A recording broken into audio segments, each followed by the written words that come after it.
Hey mathematicians, let's talk about your homework for tonight. All right, so today we did another day of dividing with decimals, except this time we're going to have decimals probably in both parts of our problem, not just inside the division house as the divisor, but in our dividend as well. So our first problem is about Valentina, who wants to buy dresses. Valentina wants to buy a dress that costs $140.25. She makes $27.50 an hour. So our job is to figure out she can't pay for the dress after just 1 hour of working. How many hours is it going to take before she can buy her dress? So what we're going to do is we're going to break the cost of the dress up into the cost of 1 hour of work. So 140 is what's going inside, because I want to know how many groups of 27.50, or how many hours, because that's what that group represents, it's going to take me to make this total cost here. $27.50. Ooh, that's a decimal. I don't like decimals in my divisor. They can't be outside the division house. So we're going to rewrite this as a fraction. On the top is going to be our first number, our number that we're dividing up, the cost of our dress in total. And on the bottom is going to be the cost of 1 hour. Oh dear, it's doing that funny thing again. $27 with the weird line, because this keypad is weird, and 50 cents. Oh dear. Okay, so we cannot have a decimal in our divisor, which means we're going to have to multiply. That is $27.50 or $27.50. So we're going to multiply both numbers times 100. That's going to give us a whole number. Actually, in this example, it'll give us a whole number in both our numerator and our denominator. Oh gosh, I'm going to have to animate some different stuff because this isn't working for us. $140.25 times 100 is 14,025. And $27.50 times 100 is 2,750. That's going to be our division problem. There's some large numbers, but that's what we're going to do. Okay, I rewrote it as a long division problem over here. We're going to start with the first number. If you have $1, can you make $2,750? No. So we put a 0 there. If you have $14, can you make $2,750? No. Another 0. If you have $140, you can't make $2,750. If you have $1,402, that's still not enough to make $2,750. But if you have 14,000, you can. Actually, you can probably make more than one group of 2,750. I don't know my 2,750's times tables, so I'm going to go off to the side and write them. I'm going to pause so that I can write them out a little bit faster. Okay, here are my first few times tables. I have 2,750 because that's times 1, 5,500 because that's times 2, and so I created these by literally just adding 5,500 plus 2,750 again. Get that answer, add 2,750 again, just so that I figured out all of my multiplication and I don't have to do it again. Now I can say, okay, I got 14,025. That's going to be closest to this 13,750. So that's 1, 2, 3, 4, 5. That's a times 5. So I'm going to go ahead and write a 5. I'll just change my color so you can see it. A 5 as my answer. 5 is 13,750, so I'm going to have to do some subtraction. Subtract away. 5 minus 0 is 5.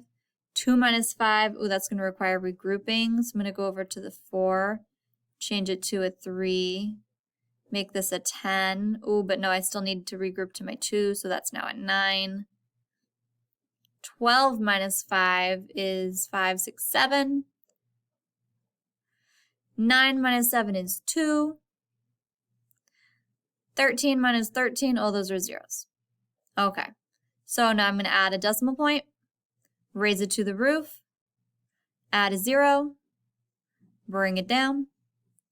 2,750, oh, look at that, only one of them. And that will leave me with no remainder and a final answer of she's going to have to work for 5 whole hours and 1/10 of an hour before she can buy her special fancy dress. Next up, Juan's mom pays him $5.50 for every chapter book that he reads. Last month, she paid him $22. How many chapter books did he read? You can do this as a division problem, where you divide 22 divided by $5.50. Honestly, you could drop that last zero and just call it 5 and 5/10, because 5/10 is the same as 50/100. Or if you don't want to do that, you can just do the zero. You can do it like that, or you could also probably repeatedly add $5.50 until you get to 22, and then that would be able to help you out figuring out your final answer. And actually, I'm doing the math in my head. You'll get a whole number. I was going to say maybe it's not such a great idea if there's a chance you'd get like a decimal point, but this one will have a whole number answer. So 2 options. You can do the division, or you can say $5.50 plus $5.50 plus $5.50 and keep going until your answer is $22. Next problem. Miss Grande has 24 cups of flour. If each batch of cookies requires 2 4/10 of a cup, notice how 24 and 2 4/10 look pretty darn similar, just with the decimal point in one of them. How many batches of cookies can she make? So she is going to be breaking up her 24 cups of flour into groups of 2 4/10 because that's enough flour for one batch. And the question is asking how many batches. So you don't want to divide 2.4 or 2 4/10 up. You want to divide 24. Ooh, why did it do that? 24 divided by 2 4/10. You cannot have a decimal as your second number, so you're going to actually end up multiplying both of these. 24, that does not look like a 2 at all. Let me fix that. 24 divided by 2 4/10. Well, it's only the decimal place value in the denominator that I'm really concerned about. That's 4/10. So we're going to multiply them both by 10. 10 tenths may change the way this problem looks, but it will not change the division. It will not change the answer because we're changing both numerator and denominator by the same amount. So that's going to be 240 divided by 24, and you can tell me what the answer is. Your units are batches of cookies. Last but not least, Felix makes and sells origami swans for 77 cents a piece. That means each. Each swan is 77 cents. How much money will he make if he sells 23? 23 swans, 77 cents and 77 cents and 77 cents and 77 cents, 23 times for 23 swans. Ooh, did I just say times? Because that sounds like that's not a division problem. That sounds like a multiplication problem. In a multiplication problem, I like to stack the most number of digits on the top. 77 cents might be smaller than 23, but it has 3 digits versus 23, which only has 2 digits. So I'm going to set up my multiplication problem like that. If you prefer to set it up as an area model, you could do that as well. But either way, you're going to be multiplying, and your answer is money, so your answer should include dollar signs.